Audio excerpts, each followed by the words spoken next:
Tonight, I can report to the American people and to the world that the United States has conducted an operation that killed Osama bin Laden, the leader of al-Qaeda. But I like the Halliburton. First things first, I feel terrible about the Tyrese Halliburton injury. I mean, you hate to see it.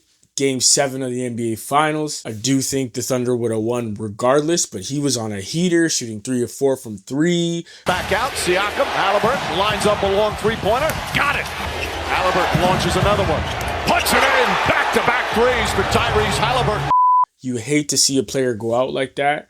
But with that being said, the Oklahoma City Thunder are the NBA champions. And what a season for SGA. I mean, scoring champ, MVP, finals MVP, NBA champion. He's just launched himself into the stratosphere. He is now the greatest Canadian basketball player of all time. And he's definitely in the conversation for greatest Oklahoma City Thunder of all time. And he's only 26 years old. What are we talking about?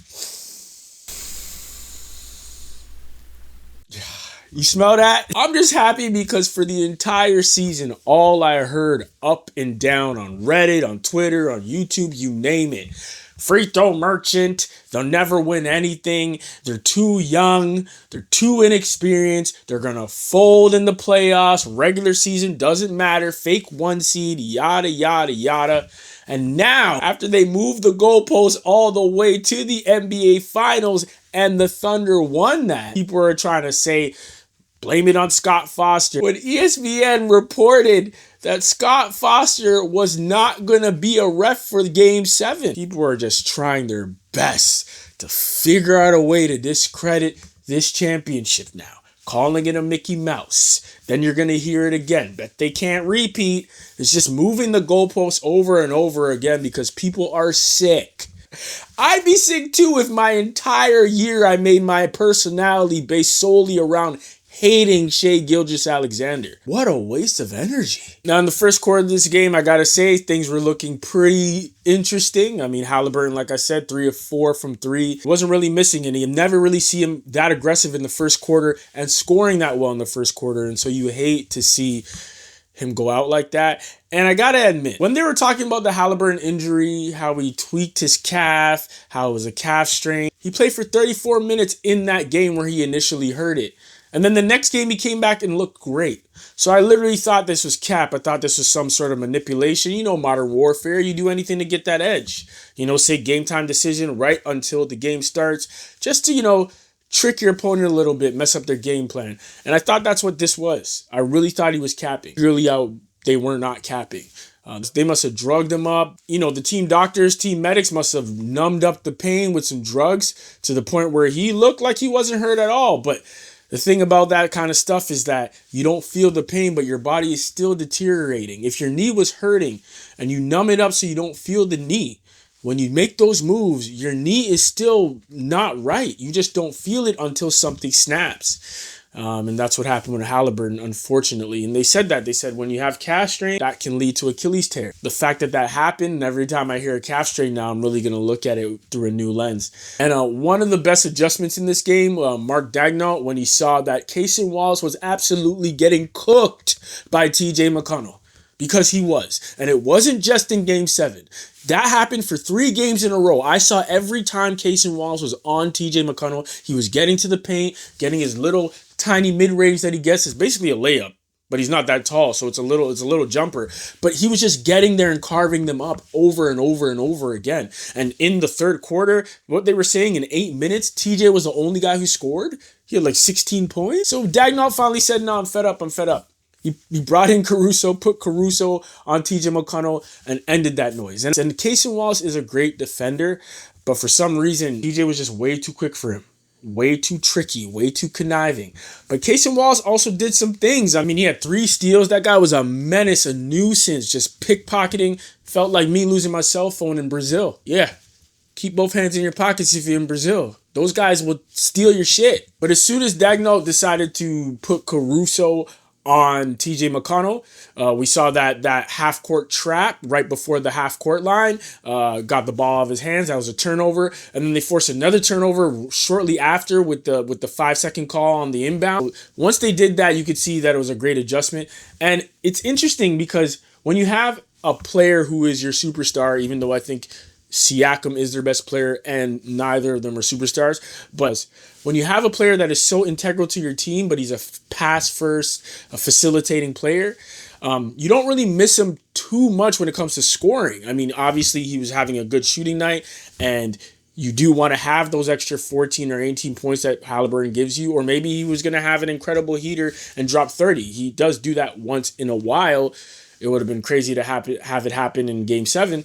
But when you are missing that guy, because you still have other point guards that can facilitate and score just as much as he can, it kind of feels like the Pacers didn't really miss too much. Like, they still were playing really good, and they were keeping it close all the way through the game until the Thunder started to break it open in the third quarter, like getting it to 9, and then the fourth quarter they got it to 20, and it was basically like a victory lap halfway through the fourth quarter. But the Pacers kept on pushing, and I love that. Siakam looked comfortable just being the man, because let's be honest, he is the man when it comes to scoring on that team. Nobody has a game like him. He can do so many different things. He's long, he's quick, he's demonic. Apparently he can't close his eyes. I don't know. When I try to close my eyes, I'm thinking that I'm closing it, but I'm not closing it. Like, I have to sometimes I have to remind myself, and I'll be like this. My thing is that it used to happen a lot more, and I had to remind myself every time, like, okay, close your eyes, close your eyes, close your eyes. Shout out to Siakam, ex-Raptor. Love him. I love how good he played. And he is the best player on the Pacers team. I don't give a damn what y'all say. But with that being said, the Oklahoma City Thunder, Shai Gilgeous-Alexander, Lou Dort did it for Canada, NBA champs, and I love it. I love it. I love that people are sick, and I'm sure y'all know this by now, but this is a historic victory.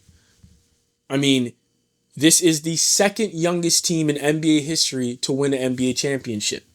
So all year when people were saying they're too young, I mean, they kind of were right, because it's only happened one time where a team was younger than this. But if your only argument is saying that I've never seen it before, or it has to be a team that has won it before, you're terrible at arguing. You don't critically think at all. It's because the eye test would tell you these Thunder were for real. And they only started to get real challenges, one in the Denver series, and then this Pacers series. This was a lot more challenging than I ever thought it would.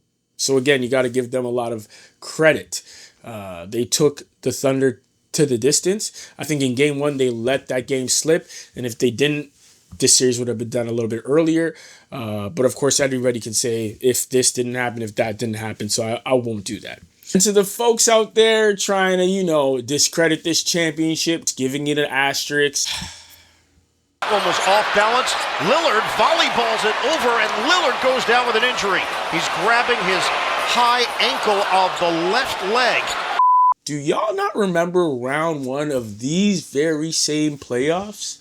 Damian Lillard couldn't walk, blew out his Achilles. Quite literally the same as Tyrese Halliburton. Were you talking about this is an asterisk for the Pacers if they win a championship because they played injured teams? What are we talking about? People always want to talk about women being the most emotional. You want to see some emotional ass men?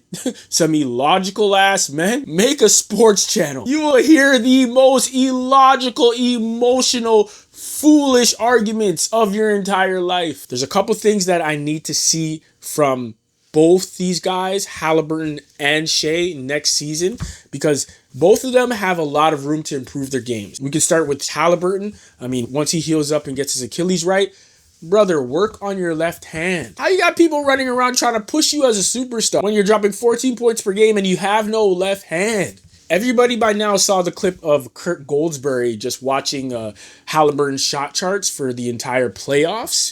And he made 0 shots from the left side of the court. I think he might have made 1 by now, but that's embarrassing. And it's super funny because in the first quarter, I saw Halliburton try to drive left and Shai just swatted that shit. Halliburton gets inside, shot blocked. Tyrese Halliburton doesn't go left. I said it against the Cleveland Cavaliers. I even made a call to the Cavs and was like, man, y'all don't realize he don't never go to the left side of the court, or he never go to the left. How you gonna have Jeff Teague trying to call the Cleveland Cavaliers, telling them he can't go left? Halliburton's on the court like, Give me your other hand. Oh, my other hand isn't strong enough. You take my little hand. No, get it away from me. I'm not stupid. Halliburton's nice. Got a great game, great passer, one of the best passers in the game, top 5 at least right now. But if you get that left hand right, you're going to be such a threat. And he's still young. He could get it better, man, develop it a lot more. So we'll see what happens there. There's a whole other half of the ocean that's there for you. And when it comes to Shai Gilgeous-Alexander, I know, MVP, NBA champion, blah, blah, blah. But, brother, you need to get your three-point shooting right. Every time Shai went for a three, I'm like, holding my breath. It doesn't feel the same, bro. When Halliburton shoots, I'm like, yeah, that's probably going to go in. Or it has a better chance of going in. You know what I'm saying? But with Shai, that's his weakness. The man shot 2 for 12. 16% from 3. Brother, that's atrocious. I mean, I understand what he was trying to do because he wasn't really getting a lot of help in terms of offensive output from the other guys. I mean, other than Caruso, Dort started to hit later on, but like Chet wasn't really doing that well. Jay Will wasn't really doing that well. So he was just putting up a lot of shots. And I respect that a lot because I would rather my best player on my team shooting 1,000 shots and missing most of them, but trying to will his team to a victory versus other guys like, Halliburton. You've seen it before, 4 points a game, 0 in one of these games. You know what I mean? Where it's like the shot's not falling, so he just shuts down and just turns into a complete passer. And like passing is great, but you need to be aggressive if you're out there on the court. So I saw what Shai was trying to do because the other guys weren't shooting well, but he's like, look, man, we better win this thing or I'm going to shoot 1,000 shots trying to win it. So I respect that. He wasn't having a good shooting night at all. And he is a very efficient player for people that actually pay attention to his season stats. But yeah, this game was bad, but when it comes from 3, he's always been mediocre. And if he improves on that, if he becomes a decent 3-point shooter, bro, he's got another MVP in his future. But I mean, even with the poor shooting night, 29 and 12, double-double, game 7, and now he's an NBA champion. And I know a lot of the disdain towards SGA, talking about foul baiting, it comes from him being Canadian. A lot of people deep down are just xenophobic. If Halliburton was healthy and Scott Foster died in a car accident before the game, they would figure out another way to discredit this team because they hate it so much. And like I said, some of it is rooted in xenophobia, but a lot of it is rooted in just being great. I mean, even Michael Jordan was getting special treatment and people hated that about him.